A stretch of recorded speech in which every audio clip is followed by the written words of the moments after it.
Hi guys, welcome back to another episode of the Moxie Pod. I'm Saaniya and this is Sara. Together we have a cerebral palsy podcast where we have a very open discussion about CP, talking everything about it, the good, the challenges, the funny, and the achievements. Let's start building a better mindset together. Yeah, thank you, Sonia. Okay, so today we are joined with Paul Riddle. He is an infrastructure architect in the financial tech space based in Sydney, Australia. Paul brings us his lived experience, his work in tech, and a real commitment to accessibility and mentoring. Paul, thank you so much for being here. Can you tell us a bit more about yourself, maybe your hobbies? Let's get to know you a bit more. Oh, yeah. Thank you for having me. It's great Of to course. be here. Yeah. So, as you said, I work in the financial tech industry. I've been doing this for at least 30 years. I've been in my current role for coming out 20 years. And I've spent my entire life around technology, computers, coding, IT. And it all started when I was a child and I couldn't write. I didn't have the fine dexterity to hold a pen and, just wasn't able to get there. And very quickly I was shown a typewriter. So for the first, 5 years of my schooling life, I was on typewriter, with Oh my goodness. the paper. This is aging me now, but I was just gonna ask you, could you put a year to that? Like, the year you were we're introduced? talking probably 1980. Okay. I feel like I Right? cannot use a typewriter. One mistake and oh my god, you have I to know. I would be like, oh, next paper, oh, next paper. Yeah. So yeah. And then typewriters evolved and they were able to go back and basically white out the previous letter and put a correction in. Oh, And then that's they cool. evolved again to a little LCD display. So you could actually look at maybe 24 characters before you hit enter. And Oh, then, cool. everything just, then the personal computer arrives and Yes. I'm introduced to what can it do? Oh, it has like a language. Oh, let Yes. me learn the language. You Yeah, know? that's so cool. I have a question before, because we're gonna get into your early years and all that stuff. Oh, So you mentioned you couldn't write, like, words and stuff. When you did your math, like your arithmetic and stuff, could you write that? Because I also no, struggle with that too. no. So, okay. So was that also a typewriter thing, or did they develop something else to help you? Yeah, I had to get really creative Okay. about expressing mathematical notation on a typewriter. Oh Because yeah.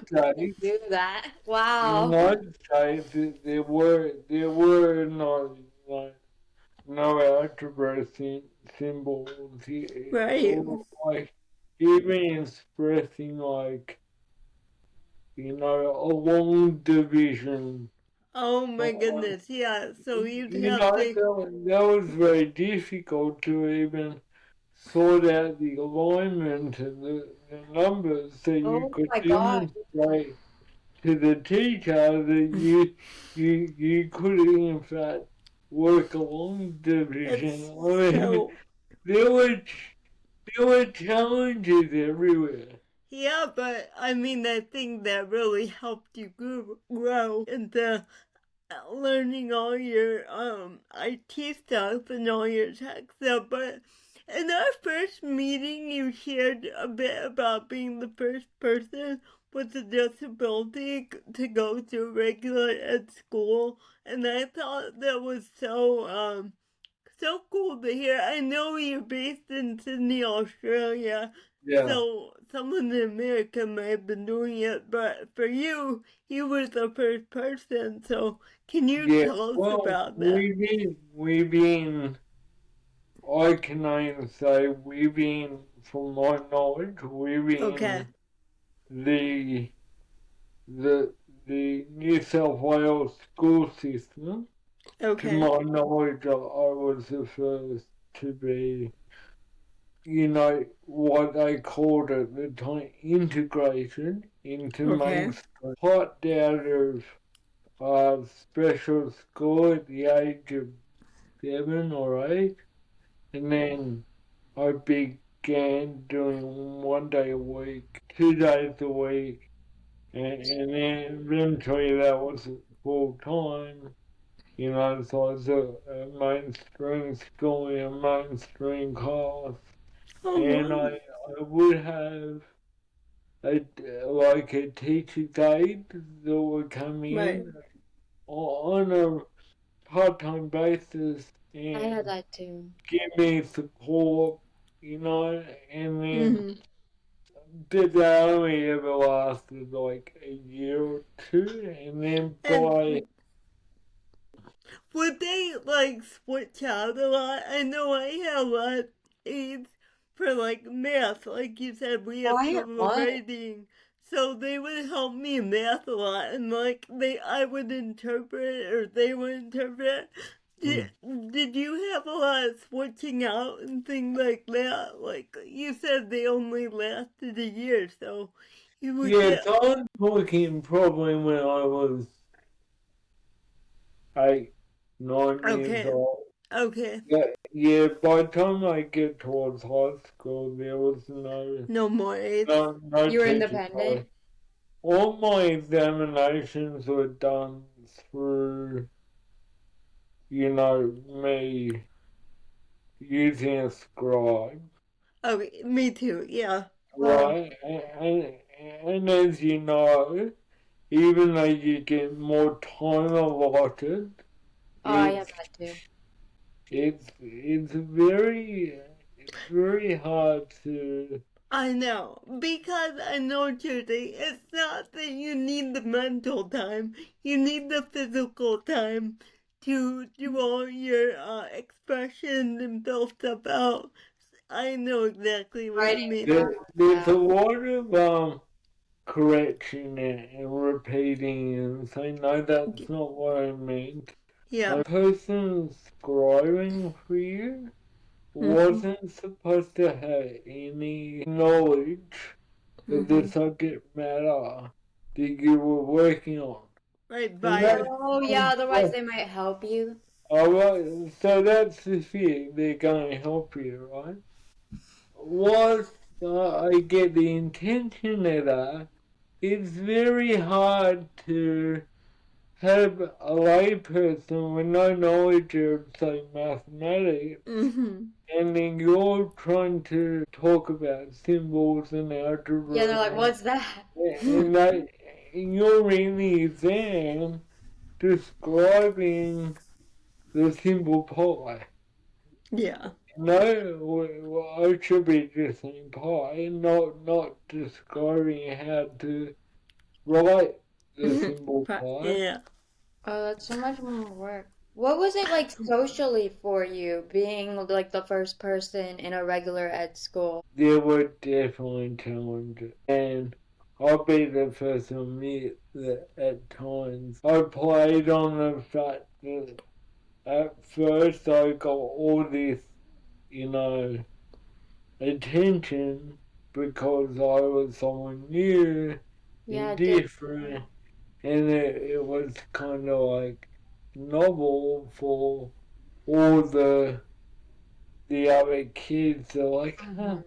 let's see if we can get Paul to swear or Oh say my god, something. like as if you're an You alien. know, What? like, and then that became a whole thing, and Wow. then eventually no one cared, Yeah. you know, because It got I old, became right? another kid, Yeah. and then, you know, over the years, there were challenges for sure. There were challenges, I think, mainly around how do I fit in? How do Yeah. I fit into a bunch of boys? Because I went to an all boys. Oh boy, right. A bunch of boys Mm-hmm. who, you know, they're either playing football or they're playing basketball or they're skating Athletic. or they're Yeah. surfing. And All these I'm activities. doing none of those things, right? Yeah, you Mm-hmm. just sit on the sideline. So I found myself in the library quite a lot. And I found myself in the library looking at this one computer, the Okay. school, life, and going, I don't know, I guess I'll just spend my lunch breaks using the computer and learning how it works. That's so Yeah. And that kind of brings me to like, obviously you were introduced to the typewriter, which led to other things, which led into the personal computers and stuff. What was your like initial introduction into like tech though?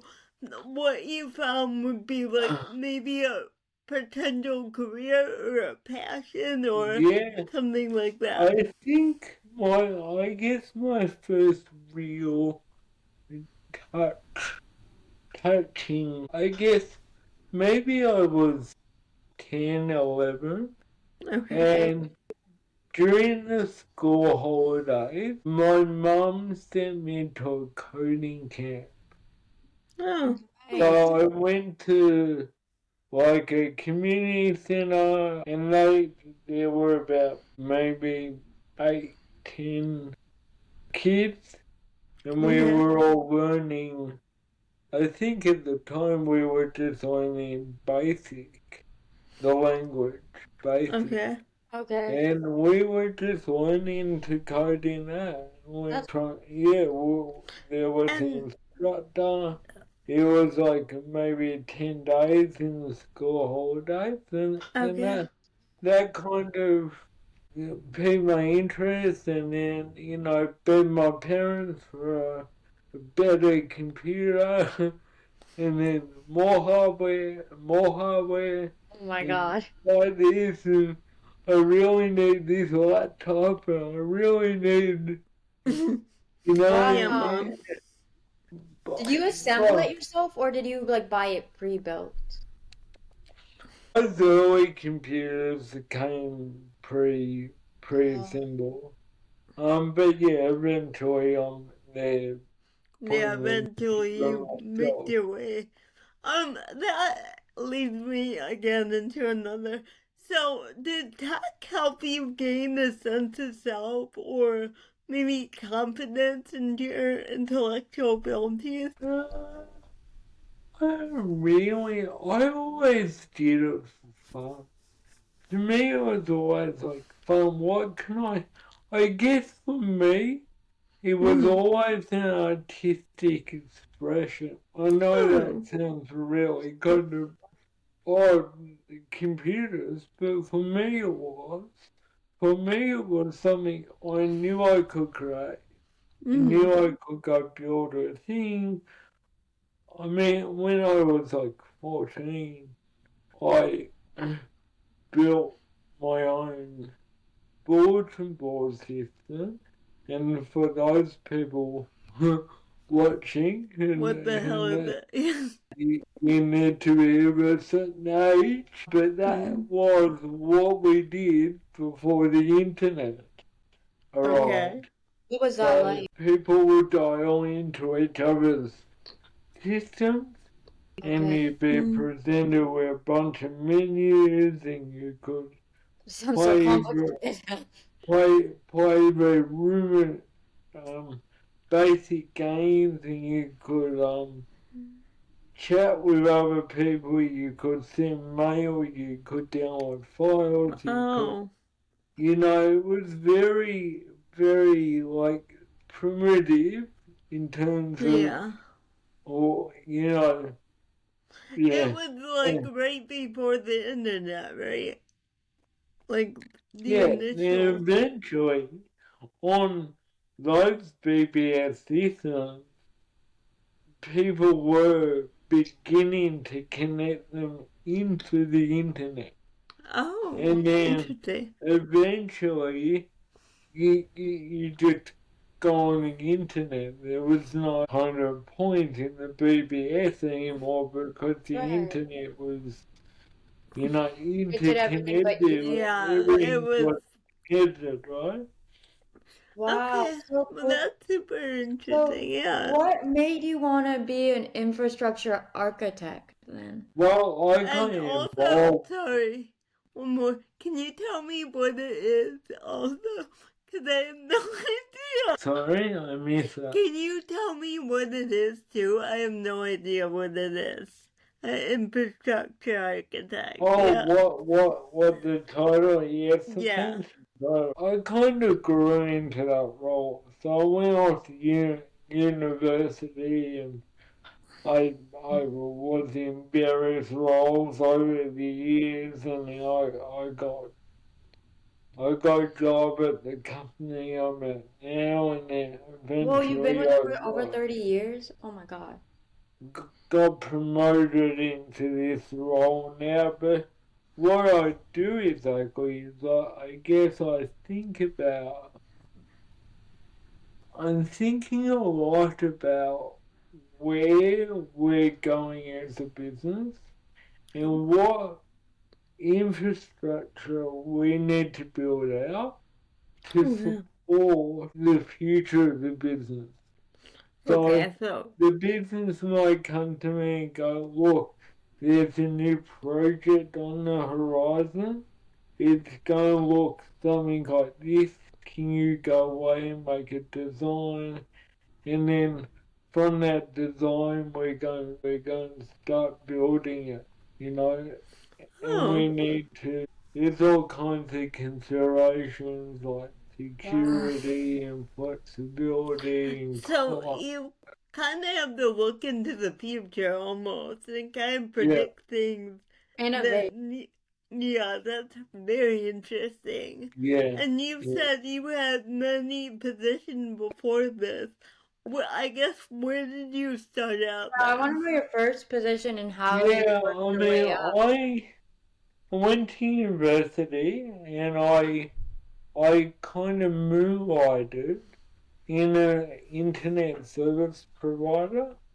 So I was like maybe 18, 19, and I'm doing this internet service provider gig, kind of part-time, and then I took a year off uni and did it full-time, and then I went back to uni.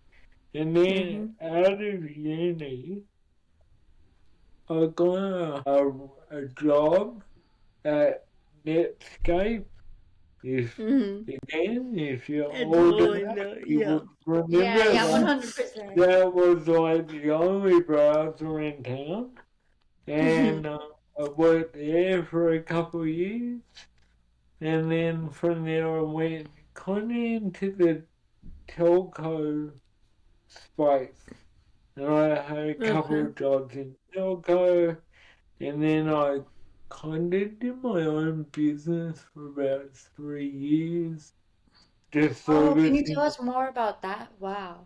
Yeah, that was interesting. I mean, I got made redundant at one point.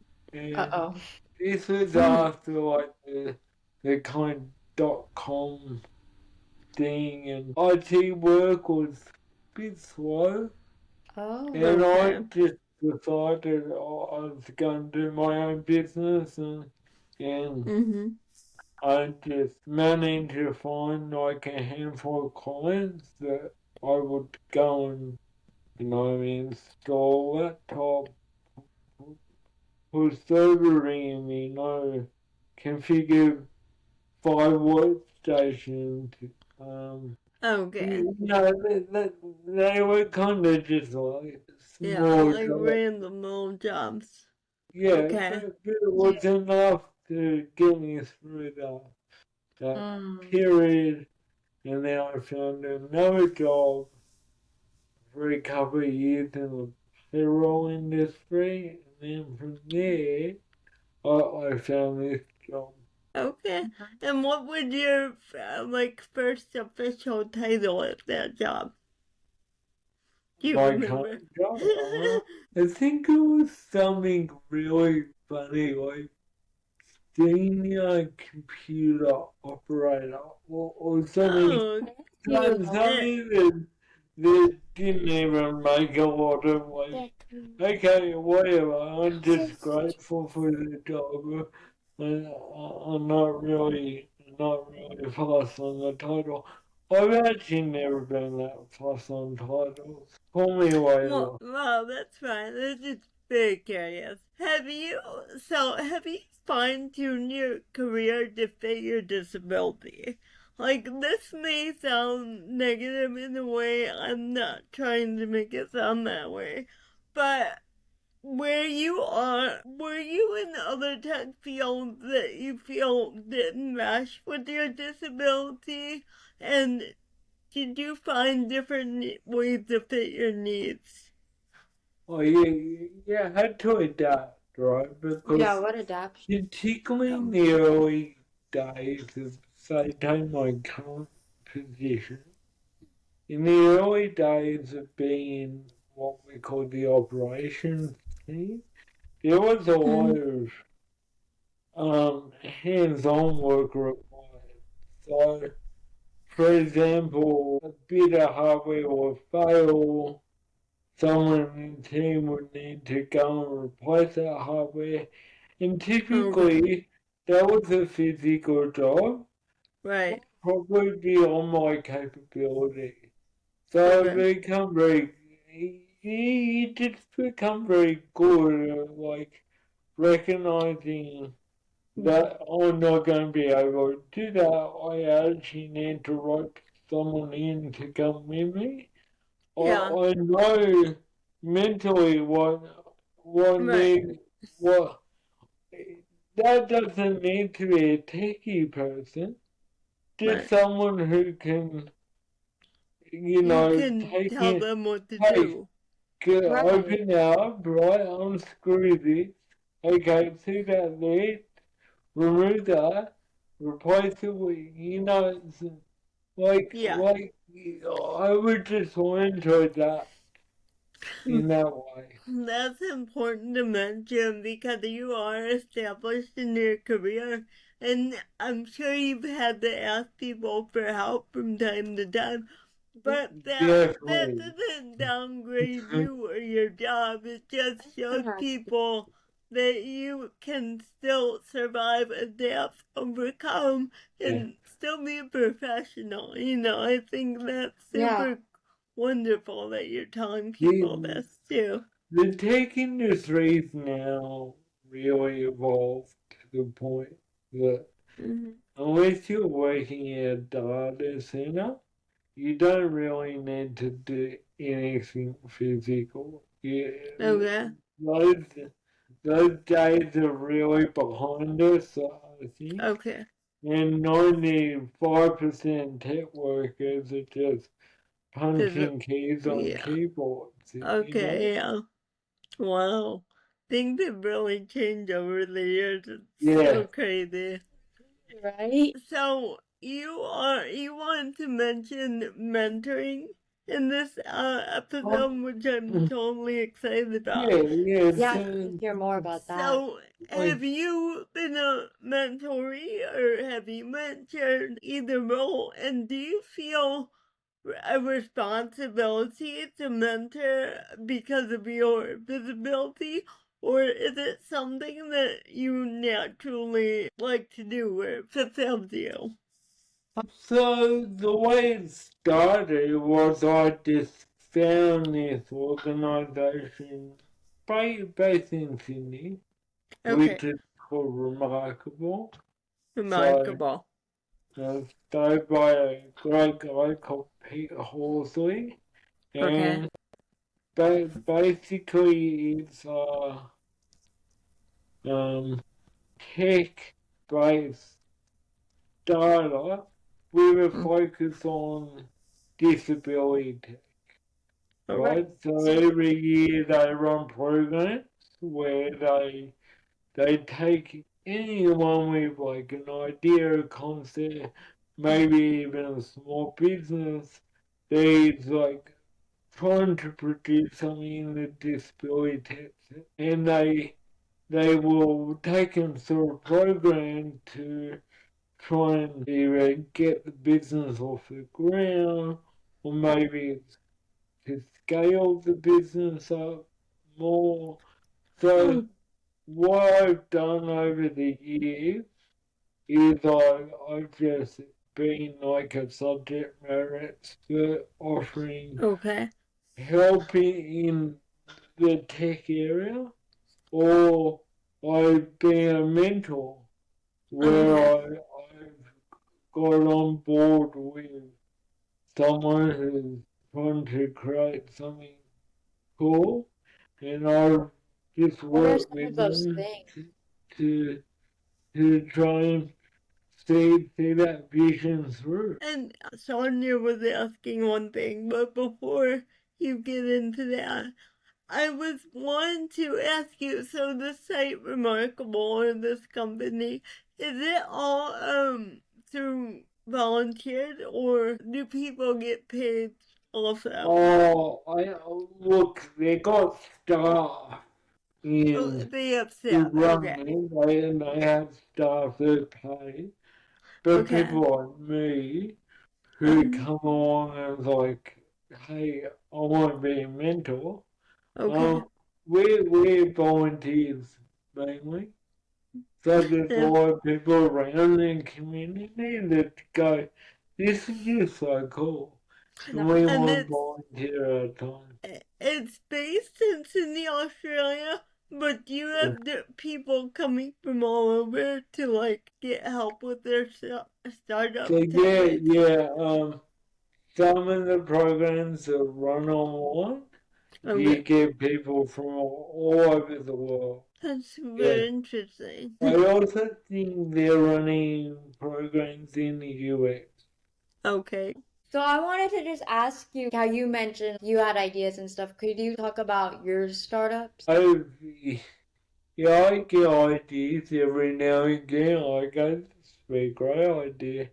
And I get really motivated and really passionate about it. That's And good. then goes nowhere.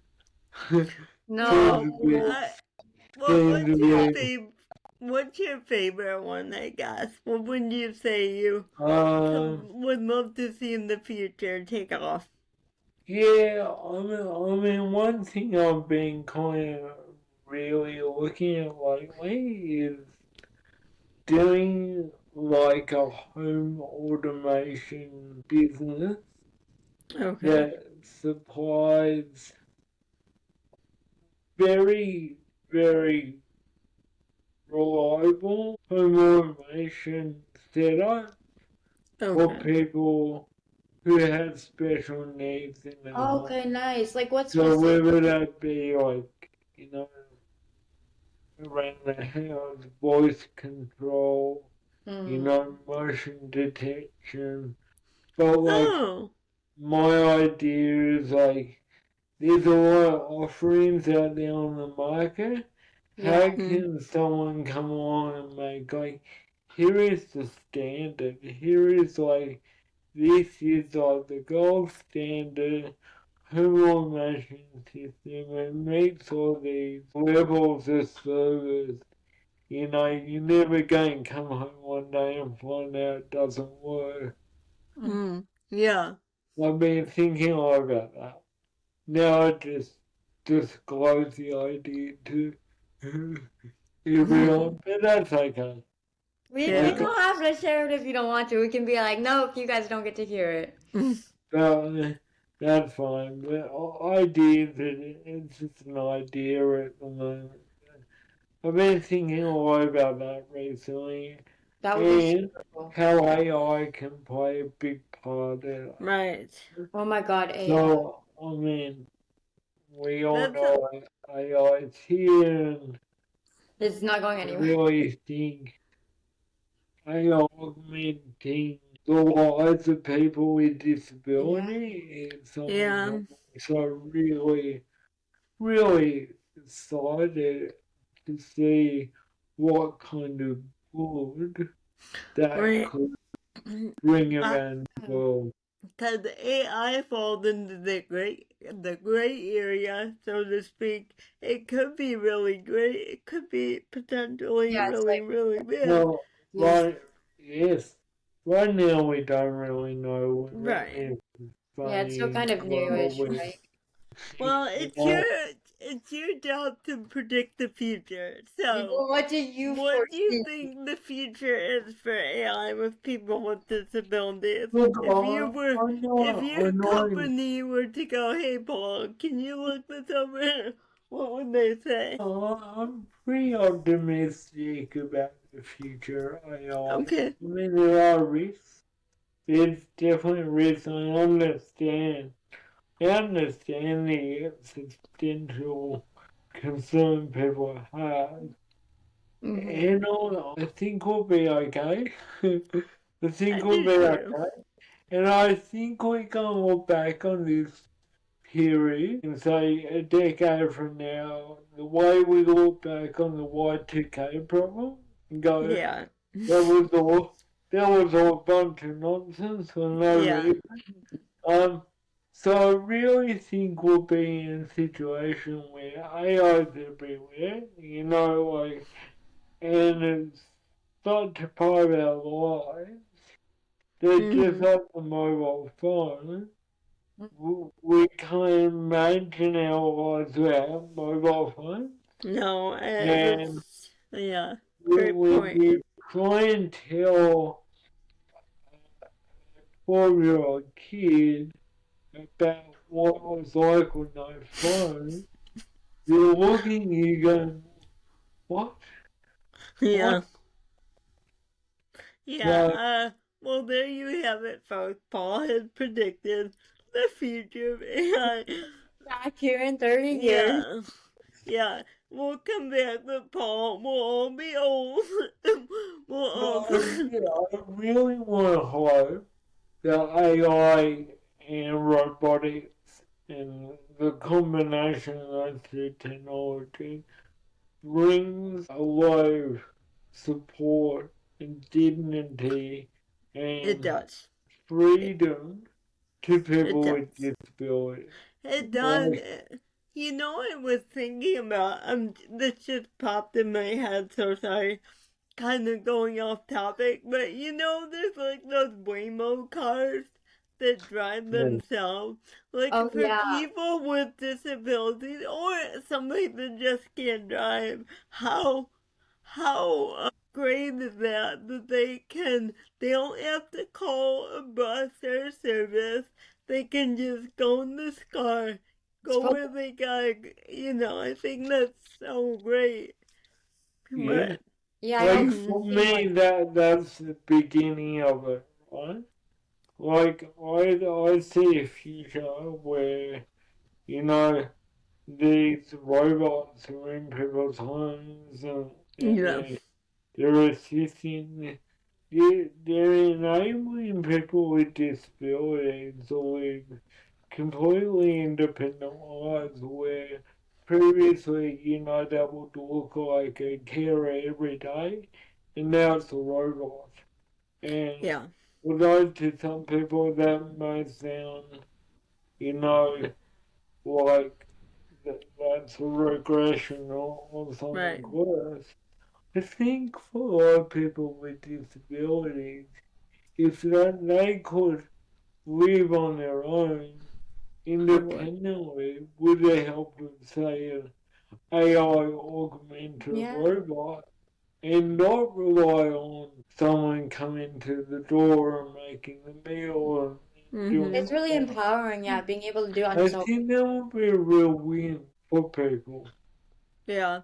I think it does establish dignity, though, when Yeah. you are relying on, say, a robot that, say, you paid for yourself, When you're not a human Yeah. being. So Yeah, sense that's of a great independence. point. Right, because it feels Right. like you're not inconveniencing a robot, but like for a person, like I don't know how people use it, I don't like being a burden. But if it's like a human, I'm like, oh no, now they have to do this for me and that. But it's like, oh, it's a robot, it's its Yeah, job. you can say to a robot, I don't like the way you cook those eggs. True! Right, It doesn't like, have feelings. no Or, feelings, right? yes. Or if you, say, spill No, something, you're like, hey, pick that up, bitch, Right, you have to be like, right, I'm like, I need this. Oh my God, I like, Yeah, give me it. Sonia's saving up right now. She's like, yeah, this is the future. Come on, Paul, you need to And make this. I will be your first consumer. then we'll be I a really guinea pig. think we're probably 5 to 10 years away Yeah, I know from it's definitely, yeah, that's not probably something anytime soon. really like Yeah, you know, available to the home consumer. right. Something that really gives some amazing quality of life to Yeah. people that would otherwise rely on that. Caretaker, the No, parents, yeah, It would take Also, yeah, away a lot of jobs, though. when you think about it, that too, but when you think about it, say if you have a child with a disability that is maybe like totally dependent on you, then you have that added pressure of like, when I die, who is gonna take care of this yeah. child? That's Too. a huge Yeah, fear for parents and people yeah. with disabilities. Who's going to be there? But And also, Something? Oh, go ahead. no, go ahead. You I go, was gonna ask, please. wait, Paul, do you live on your own? yeah, Yeah, right? Okay. Yeah, I thought you said that. yeah. Okay, I must have missed that. Well, we're on my Okay. own. I'm pretty I'm self-sufficient. I don't have any other home care Right, coming. and you work out every day, you have a dog, you're I like, work, yeah, like, That's life. I'm lucky as well. We're easy. The There is. cutest dog. I know. I'm like Uh, his We face, know it. Sylvia. I drive. That's so I good. get around. I get to the gym and see friends and shopping centers and And Look at whatever. You and you know? you feel fulfilled that way. I just imagine someone who say couldn't drive would feel much more fulfillment in their life if they had a bit Yeah. more independence, a bit less stigma about having to call someone to get a ride or having to call Pace and be like, or any type of government That's service to literally be me. That's why I'm shifting to a big city so I don't have to do that crap. right. And that, I mean, that's a great thing for you. Technology is gonna be your friend, or, AI Yeah, and all yeah. that. I think, yeah. I think it would eliminate some of that reliance on their support from their government or from Right, family. yes.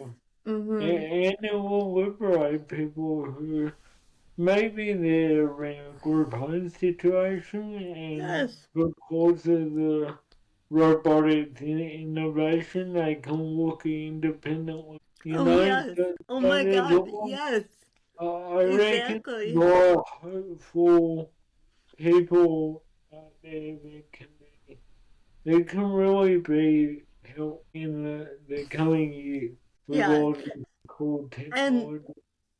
I love that our mindset is fixed on like helping other people too, because some people see AI as a way of, you know, achieving much more, let's say, sinister things. But Yeah. if we hone in and we get our priorities right, this can be such a liberating, I fantastic think thing for it's the gonna be amazing for humanity. Like yeah, for all the, like with any emerging technology, there's always fear. There's yeah. always fear around. Because it's the fear of the unknown, right? Yeah, Yeah. Yeah, I feel like I that's human nature, right? yeah, and it's human nature to fear change, fear the People unknown. prefer a comfortable hell than an unknown paradise. Oh yeah, love it. yeah, yeah. Thank you, Socrates. So we kind of got off topic, Paul. I want to come back to your startup, the remarkable sector of your life. I want to know, do you notice common themes in the problems people are trying to solve with the tech startups? I'm sure we talked about it, but is there Yeah, any other things? yeah. Generally, what you find is people got really. There's a few things that tend to happen with Um, startup ideas. Like someone might come in with an idea.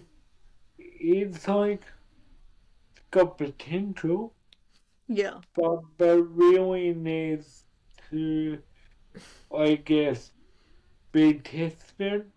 Mm-hmm. So like, it's a lot of validation. We talk about validation, iteration. So yeah, you come in with an idea, you want to, as quickly as possible, be able right. to build something that you can validate Mm-hmm. with, Because there's no with, purpose. with potential users, Mm-hmm. right? There's no point spending 2 years on an idea that has Right. like a fatal flaw that means that users are like, And do people uh, get a bit disheartened when, like, their theory is wrong or something? Is there a lot of, I guess, people going, oh, this will be great, let's do this real fast, put it out there, it'll be great. But the reality is, no, slow down. Hits We them in the got, face. yeah, we got to test it, we got, yeah, right, well, people learn pretty quickly that, right. A, you gotta test it, B, you gotta have validation. Mm-hmm. You gotta be really open-minded Right. and pivoting the idea Yeah, that based can be on a bit hard, user I can feedback. imagine. Because you don't want to let it You go. might start out with an idea that was like surprise for an in-home application, and by the end of the year you find out no, you're delivering a service, a software as a service. Like people who do startup need to be really open to the Oh, feedback yeah. Yeah, that's a coming work in and progress. really ready to pivot the idea Yeah. Yeah. as quickly as possible. I'm sure there's people like, this is my baby. This is how I want it. I'm It's not not being gonna. changed. Yeah. So I could see that being a huge like in the system. You probably have some great ideas, but maybe people don't want to pivot. People are really attached to Yeah, their exactly. Yeah. so they believe they've had some kind of divine inspiration and they're coming in with this Hey, I've amazing been there a idea. few times. I get it. And you take a few, you look at the idea and Yeah. you just see there's like, there's problems with the idea, Oh yeah, of course. one scale, no one's going to pay for it, Yeah. there's And that would be no, a tough pill to swallow. there, Oh there's a yeah. user base of 5 people in the world. for example, you know, like, Oh, yeah, that's another good point. Like, you have to hone in that, like, okay, who is this actually for? And how yeah. many people Market, otherwise. that. The main thing we're always asking is what problem is it solving, right? Yeah. Every, every, Right. every thing that you take to market needs to be solving a real world problem. Right. And if it's not solving a problem or a problem, you really identify the scope of the problem and how many people in the world, you know, probably are affected by this problem. You know, you get an idea of the size of the market you're targeting. Oh, yeah. I kind of see how your brain works now. So Through this. smart. He knows all of Yeah. the logistics, the reason. Yeah, very smart, very intuitive. So how much of the innovations do you think Sorry. come from lived experience? Well, from my time of Remarkable, I think of what there's a lot of people that come in with like kids who have a particular need. The parents are there going, you know what? We're so frustrated with this not being a thing in the world. Yeah. We're going to make it ourselves. Mm. So they're really inspired by a personal story, and the lived experience is one of the kids. Sometimes you meet people with real lived experience, like personally, that Mhm.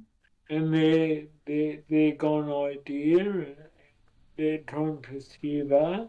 That Yeah. does happen. Yeah, that I can sympathize with that or The best whatever it is because there's many times I've been frustrated with the way things are because most things are meant to fit in a It's just world where fine for us. people are able-bodied, so I Yeah. totally get where I that like passion and heart comes. Yeah. Well, one thing I think about every now and again is if we were living in a world that was designed for people with cerebral palsy, let's just say my level of cerebral palsy was, you know, how human beings all around the world work.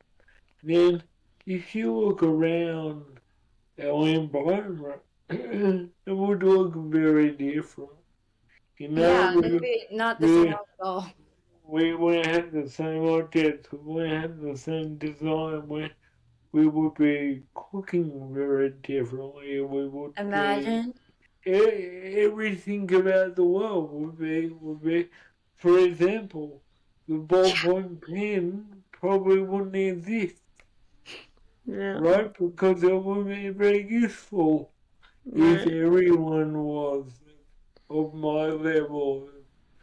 So many things wouldn't happen. Dexterity with the hand, like if you run the experiment in your head, like this level of dexterity is as good as humans are, then so many things in the world would be different or Yeah, no like Yeah. crafts, like very basic crafts only. That reminds We're me not of missing, are we? You right. know, We would probably focus on way different things, also. We wouldn't Sports be. wouldn't get any coverage if it even exists. Right. human beings are very clever at adaptation. Yes. So I'm sure we would have adapted to whatever our baseline abilities were, right? And we would still have a pretty cool society. It just looked very different. That reminds me of this Twilight Zone episode I know Sonia don't remember it, but Paul, do you know the Twilight Zone? That Yeah. show? Okay, well, they had an Old people things.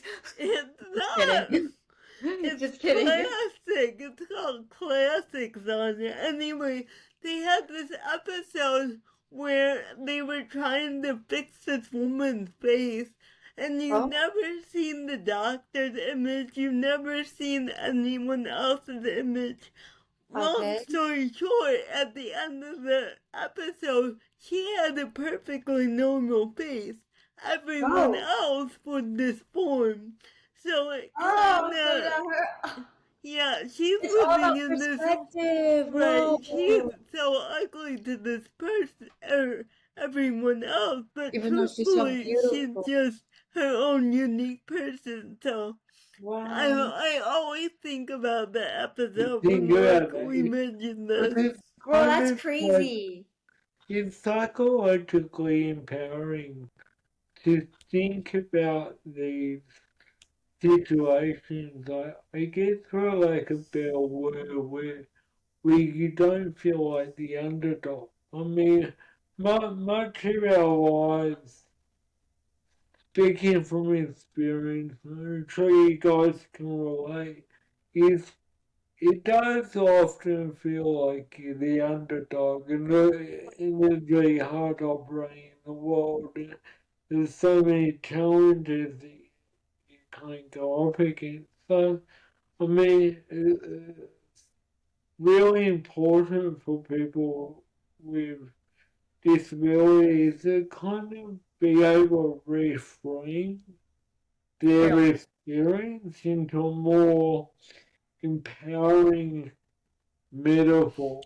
Yeah. You Yes, know, they do that. I guess finding a purpose and just So important. finding, you know, it's very easy to focus on the negative, to focus on what what's hard about your life or what's difficult about your life, rather than, and I know from times in my life, I've recognised that I'm too self-focused and I'm too focused on what's missing rather than what I have and what I can build upon, and how can I go out and create a goal in my life that I can achieve and focus on the goal and not focus on what's missing. Also, how can I reframe my thinking where, just like the Twilight Zone episode, maybe just to try and go through a day in the world, imagining I'm the person without the disability. Everybody else, they got the disability. Right. It's kind of like a powerful exercise to just imagine that for the moment, for a day. Just for a it's day. powerful. Yeah. Yeah, It is powerful. I Go think ahead, it's really important. Like I think how you said, yeah, to find a goal that is achievable. Because I feel like sometimes it's really easy to have these very grand, extreme goals, which is okay, right? It's good to dream, but you also need realistic ones that you can achieve maybe in a short amount of time to prove to yourself and like how you said, help reframe your mindset. Paul, thank you so much for being here. We're probably gonna end it. Do you have any last words? Or any advice or anything you'd like Thank to you give? for having me on. You guys have got a great No, podcast. thank you for being We had really such a good time. amazing. Yes, and inclusive technology works best when the people most impacted are the ones shaping it, like Paul. So thank you so much for sharing your experience and being part of this podcast. This is thank you so much. This is a CP podcast that celebrates strength of character, determination, and a bold spirit. In other words, Moxie. We're here to be a voice for the CP community, sharing our experiences, insights, and advice. We are your CP friends, and together we hope to change the narrative around CP, one episode at a time. So, bye guys, thank you. Yeah. Thank you.